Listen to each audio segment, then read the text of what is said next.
Hello student, I am Sasikanth Srivastava, chemistry lecturer, अष्ट शहीद inter college Muhammadabad Ghazipur.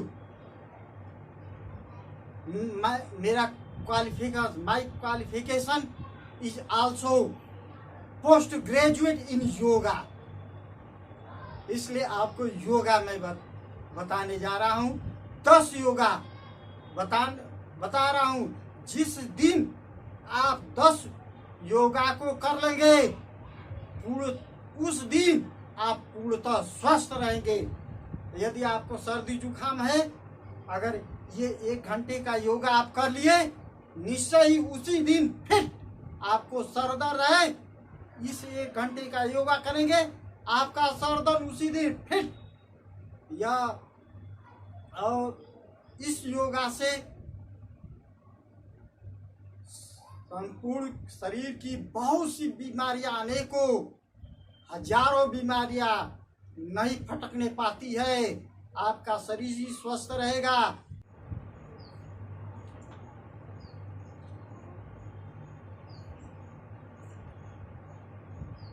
Yoga number 1, इस तरह करें। पहले देखें, इस तरह सांस लें और इस तरह करें। इस तरह इधर ले जाने, पीछे ले जाने पर छोड़ें। इस तरह आगे ले जाने पर सांस लें और पीछे ले जाने पर छोड़ें। इधर पीछे ले जाने पर छोड़ें, इधर ले जाने पर पीछे ले जाने पर छोड़ें। इस तरह आगे की ओर इस तरह से करने पर ले, पीछे ले जाने पर छोड़ें। इस तरह से कि उंगली सटना चाहिए और इस तरह से ऊपर ले जाए। फिर इधर ये हाथ का पंजा, पीछे वाला कलाई है, ये चिपकना चाहिए। अब फिर इस तरह से ले जाएं और पीछे छोड़ते जाएं। इधर से सांस लें, आप फिर इस तरह पीछे जब बांध जाए तो सांस छोड़ते जाएं। ऐसा 25 बार कीजिए और 25 बार ऐसा भी कीजिए। पीछे की ओर से आप कीजिए, सांस लीजिए, इस तरह से करने पर छोड़ेंगे। पीछे इस तरह से लीजिए सांस, इधर से जाने पर छोड़ेंगे। सांस इस तरह से लीजिए, ऊपर जाने पर, फिर नीचे जाने पर इस तरह से छोड़ दीजिए। सांस इस तरह से ऊपर लीजिए, ऐसे छोड़ दीजिए। ऐसे ही सांस लीजिए, ऐसे छोड़ दीजिए। ऐसा 25 बार इधर भी कीजिए। कम 25 और 50 कर सकते हैं। 25 और 50 इस तरह से ऐसे अभ्यास हो जाएगा। जल्दी जल्दी करते जाएंगे और फिर 25-50 ऐसे भी कर सकते हैं। अभ्यास हो जाएगा, जल्दी जल्दी करते जाएंगे। ये बहुत बढ़िया ढंग से ये एक्सरसाइज है। इससे सर और सीने, ये हाथ, इसमें दर्द वगैरह भी नहीं होंगे और सब रक्त का संचार बढ़िया रहेगा। फेफड़े स्वस्थ रहेंगे, हृदय की गति भी बहुत बढ़िया ढंग से रहेगी, रक्त का संचार सही ढंग से रहेगा। हमारे शरीर में 72 करोड़ और 72 नसें हैं, इसका संचालन बढ़िया ढंग से होता रहेगा। अब योगा नंबर 2, सुखासन पर बैठ जाए या पद्मासन पर बैठ जाए या किसी भी आसन पर बैठ जाए और पेट को अंदर करें। ऐसे इसको कहेंगे योगा नंबर 2 को कपालभाति। पेट अंदर जाए तो सांस बाहर निकले, पेट अंदर गया, सांस बाहर निकला। ऐसे ही करें।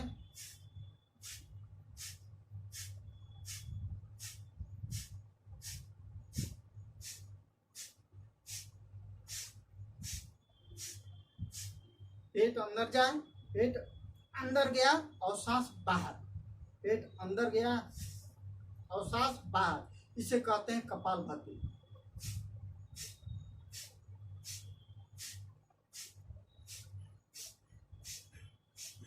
इसको 200 से 500 बार कीजिए। 500 बार करेंगे बेहतर रहेगा, लेकिन कम से कम 200 कीजिए और 1000 भी कर सकते हैं। इससे भी रक्त का संचार बढ़िया रहेगा, सर भी बढ़िया ढंग से कार्य करेगा। ये रोग को भी दूर कर देते हैं। पेट की भी बीमारी दूर हो जाती है, गैस उस भी बाहर निकल जाते हैं ऐसे ऐसे।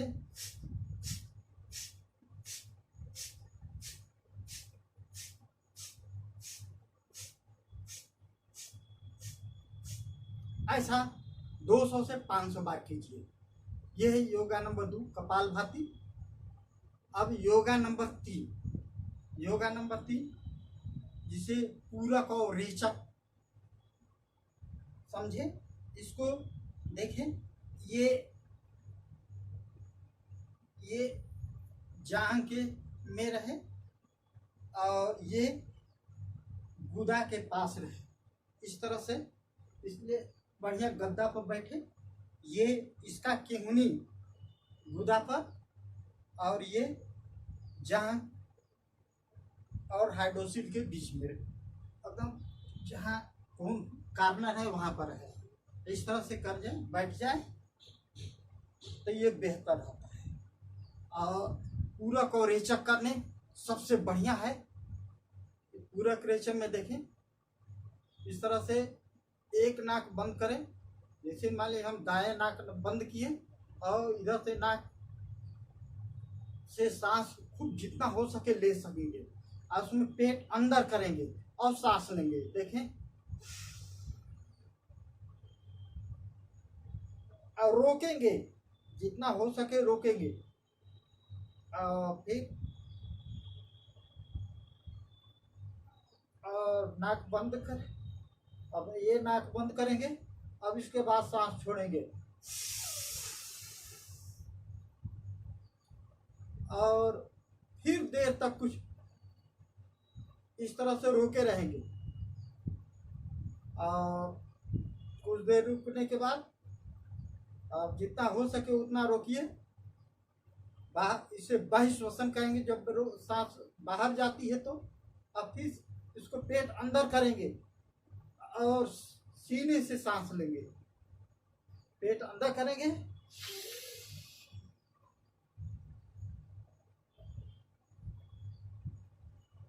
नाक बंद करेंगे और रोकेंगे। इसे कहेंगे अंतःश्वसन। छोड़ेंगे तो उसे बाह्य श्वसन कहेंगे, उसको रेचक कहेंगे। और जब सांस ग्रहण करेंगे तो उसे पूरक कहते हैं। तो उसे पूरक में अंतःश्वसन होता है और रेचक में श्वास क्रिया बाहर हो जाती है। तो उसी तरह से 12 बारी पारापारी करते रहें। जिस नाक से छोड़े और कुछ देर तक रोके रहेंगे और फिर उसी नाक से ग्रहण करेंगे श्वसन, पूरक क्रिया।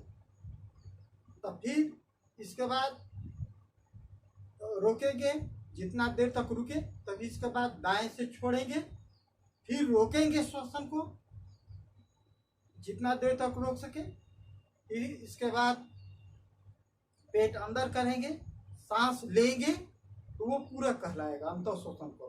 फिर नाक बंद करेंगे और बाई से छोड़ेंगे, फिर रोकेंगे और फिर इसके बाद पेट अंदर करेंगे और सांस ग्रहण करेंगे, रोकेंगे रोकेंगे। फिर इसके बाद जितना हो सके रोकेंगे, फिर इसके बाद दाई से छोड़ेंगे।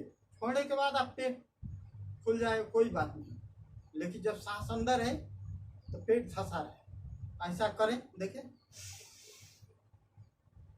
सांस ले लिया, पेट अंदर है, अब रोके है और कुछ देर तक रोके रहेंगे। जितना हो सकेगा रोकेंगे और फिर इसके बाद फिर इस तरह से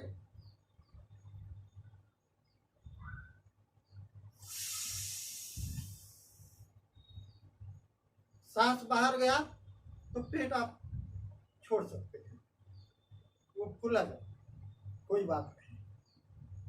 फिर इसके बाद जितना हो सके बाहर रोकेंगे और फिर इसके बाद ग्रहण करेंगे तो पेट अंदर करेंगे।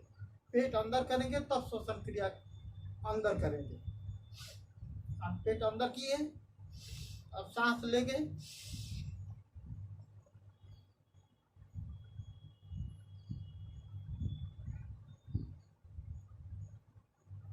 फिर इसे छोड़ेंगे,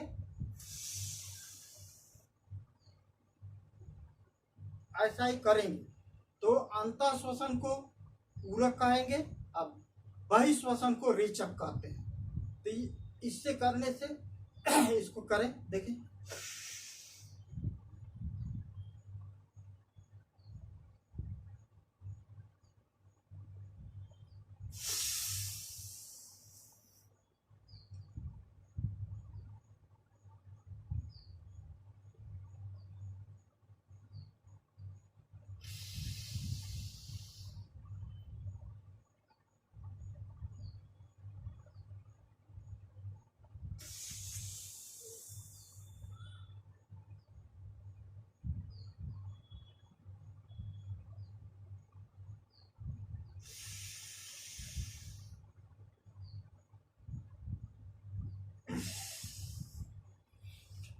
ये अनुलोम विलोम की तरह ही है, लेकिन अनुलोम विलोम में केवल सांस लिया जाता है और छोड़ा जाता है, फिर सांस लिया जाएगा छोड़ेगा।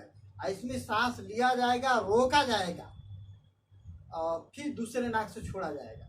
फिर जिससे छोड़े हैं उसी से सांस लेंगे फिर रोकेंगे, फिर दूसरे नाक से छोड़ेंगे।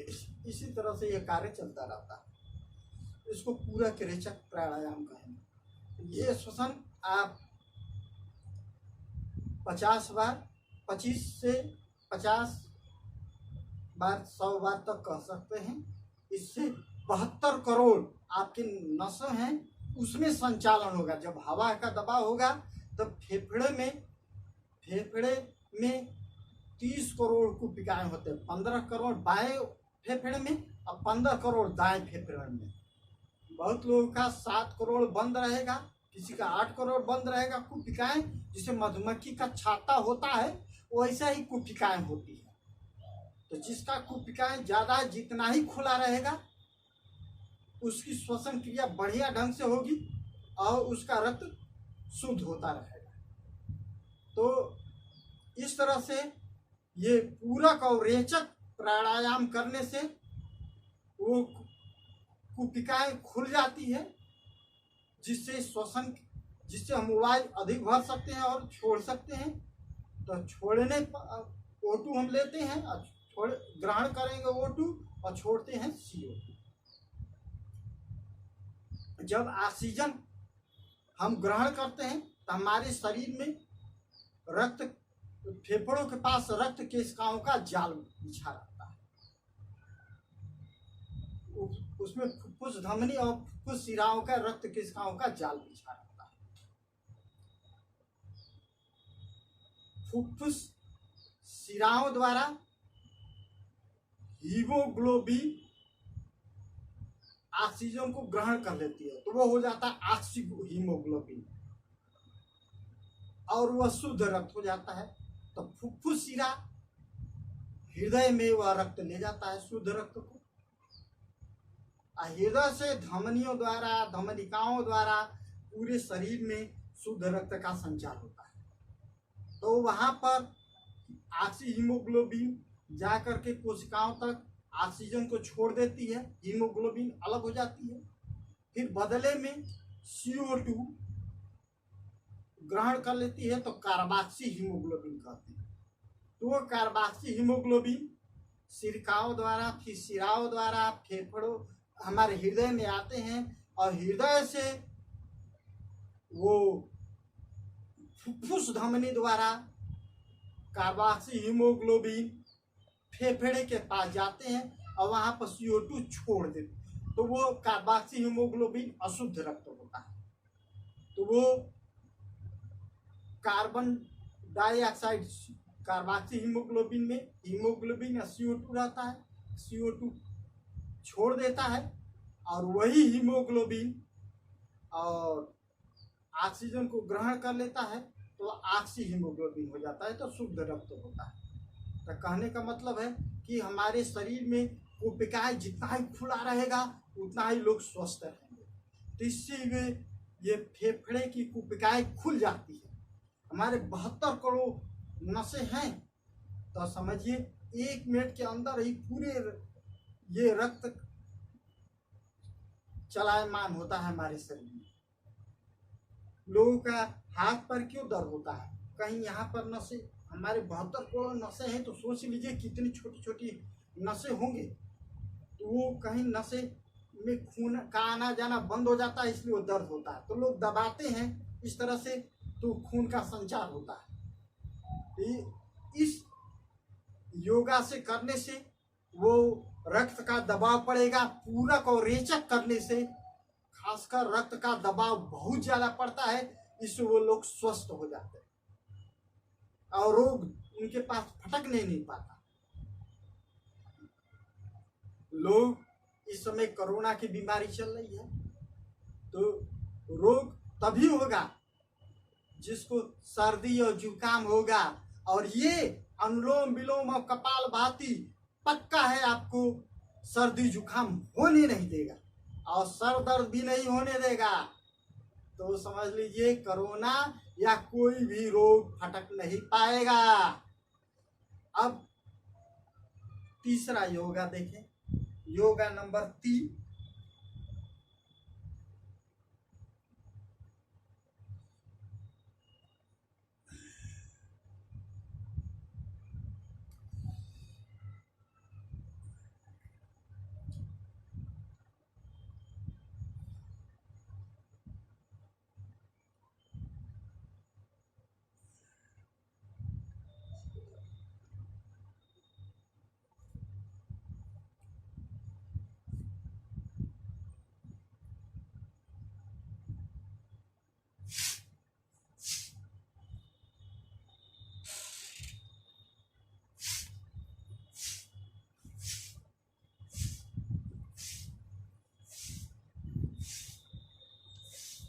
देखिए पहले ऐसे करें, सांस छोड़े, फिर इसको ऐसे करें, सांस छोड़े,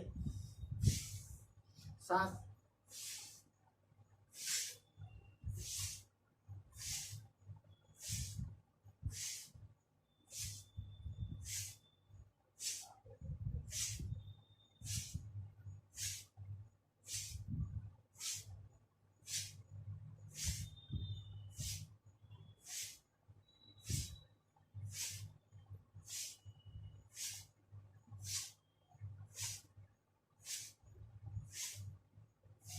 ये योगा नंबर 4।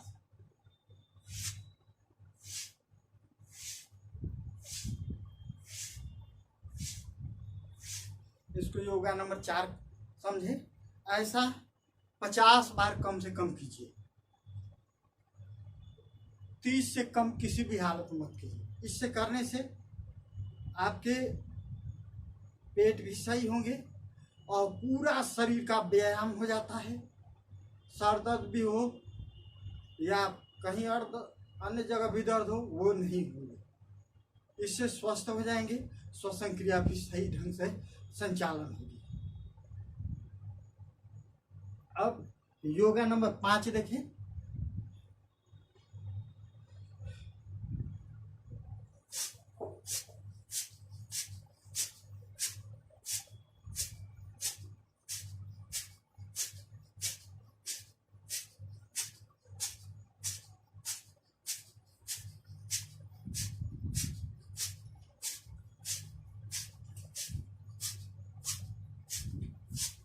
देखिए ऐसे करें, ये इस तरह जाए और इस तरह से जाए, तेजी से करते जाए।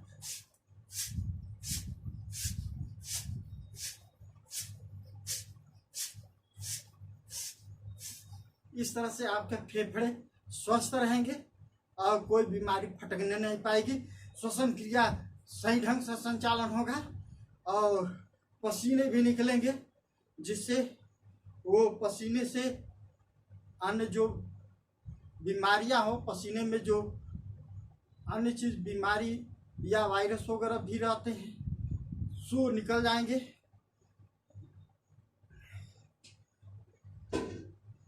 अब कुछ आसन भी हैं, ऐसे किए जाते हैं।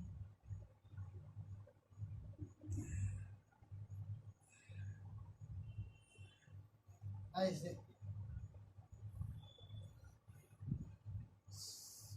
सब चीज टाइट कर दीजिए और हाथ पैर सब टाइट कीजिए। और फिर इसके बाद पहले हाथ ढीला कीजिए, फिर इसके बाद सर ढीला कर देह ढीला कीजिए, सर ढीला कीजिए, इसके बाद अंत में पैर ढीला कीजिए। और 2 मिनट तो कुछ भी न सोचे, बिल्कुल जो भी आए उसे हटाते रहे। इस तरह से आपका ध्यान एकाग्र होता रहेगा।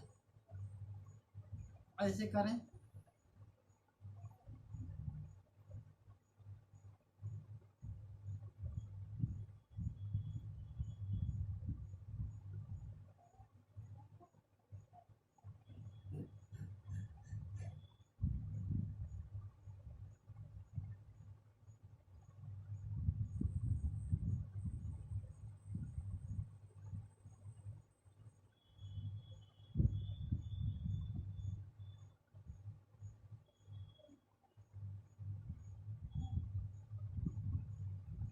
ऐसा 2 मिनट 3 मिनट कर सकते हैं। इससे बुद्धि बढ़ती है तीव्र गति से।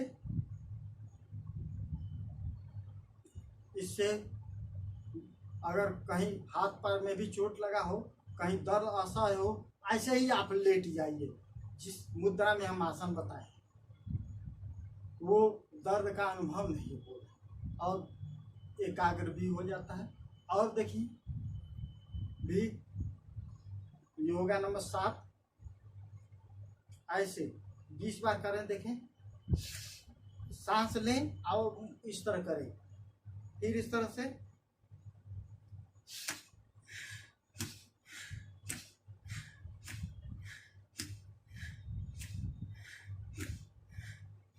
ऊपर जाए तो सांस लें और नीचे जाए तो छूट जाए।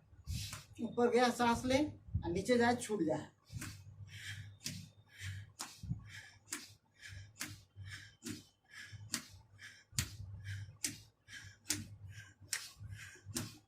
ऊपर जाए सांस ले और नीचे जाए छूट जाए।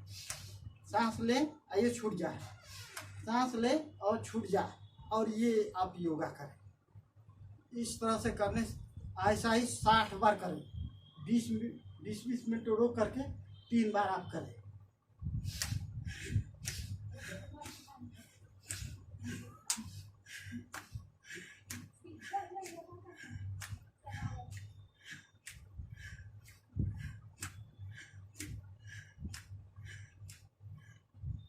अब 20 बार पुनः करके 20 बार किए और ऐसा ही 2 सेकेंड का विराम लीजिए। फिर इस तरह से 20 सेकेंड की 20 बार कीजिए।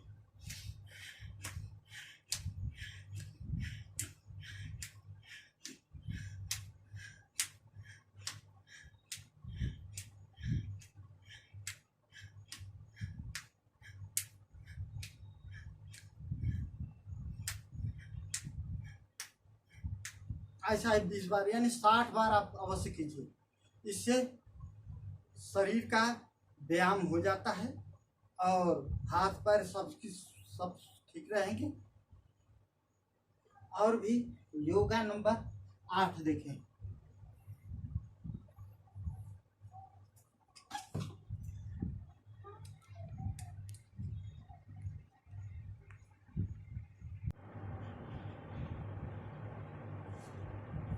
योगा नंबर 8 देखें। ऐसे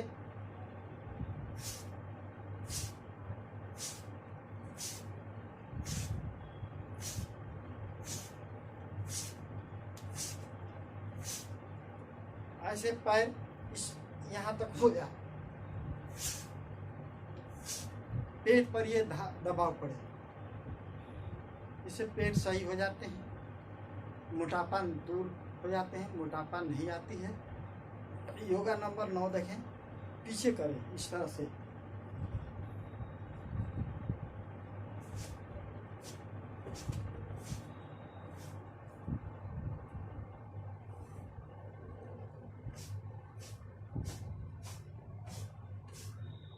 पैर पैर यहाँ नितंब तक सटना चाहिए इस तरह से।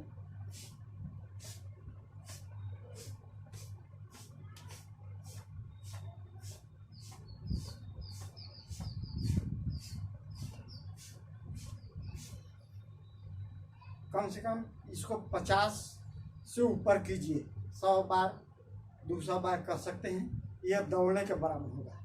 और ये भी इस तरह करेंगे जो नंबर 8 बताए थे, और वो पेट ठीक करेगा और ये दौड़ने के लिए।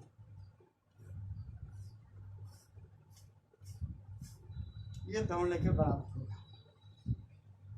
अब देखें योगा नंबर 10।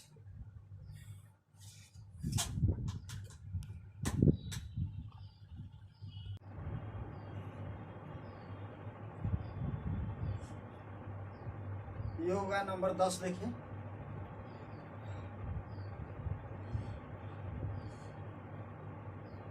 इस तरह से नीचे करें, इस तरह से सांस लें,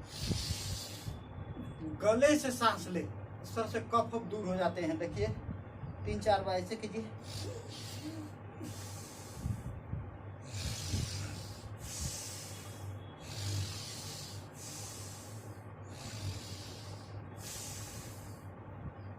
सांस लीजिए और ऊपर ले जाते छोड़ दीजिए,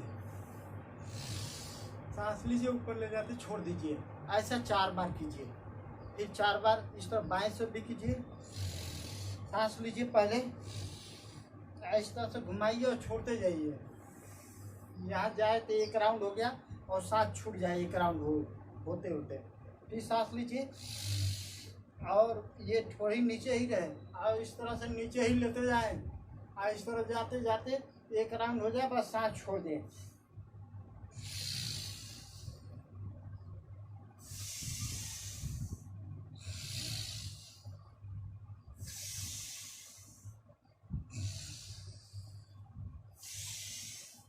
फिर सांस इस तरह से लीजिए और इसी तरह से दाएं ओर करते जाइए और 1 राउंड जाते जाते छोड़ दीजिए। इस तरह सांस लीजिए, सांस लीजिए, लिए ही आप छोड़ते जाइए, धीरे धीरे छोड़ते जाइए सांस, और यहाँ तक जाने पर सांस छोड़ दीजिए।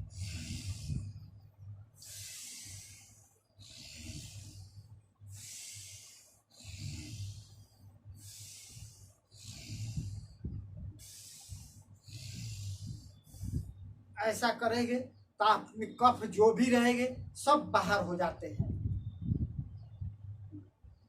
ये 10 योगा आपके लिए बहुत बढ़िया है, आपको कोई बीमारी नहीं होने देगी और ये आपका करीब 1.25 घंटा में हो जाएगा। 1-1.25 घंटा में हो जाते हैं बढ़िया से। अगर 1 घंटा रोज करते हैं तो आपको कोई बीमारी नहीं फटकने देगी और हमेशा स्वस्थ रहेंगे। आपकी दवा की भी जरूरत नहीं पड़ेगी।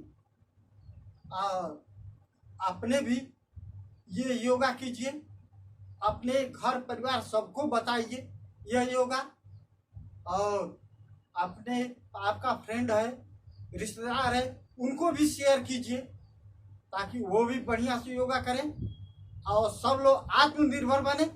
आप निर्भर बनिए, आपका परिवार भी आत्मनिर्भर बने और आपके दोस्त वगैरह हैं वो भी आत्मनिर्भर बने, आपके रिश्तेदार भी आत्मनिर्भर बने। यह सब जगह आपको जरूर शेयर कीजिए और लाइक कीजिए, सब्सक्राइब भी कीजिए ताकि हमारा हौसला बना रहे और भी इसी तरह से। और मेरा अगला एपिसोड रहेगा गेहूं द्वारा समस्त रोगों का इलाज। कोई भी कैंसर फटकने नहीं पाएगा, अन्य सभी बीमारियां आपको। अगला एपिसोड करीब 10 दिन में लगभग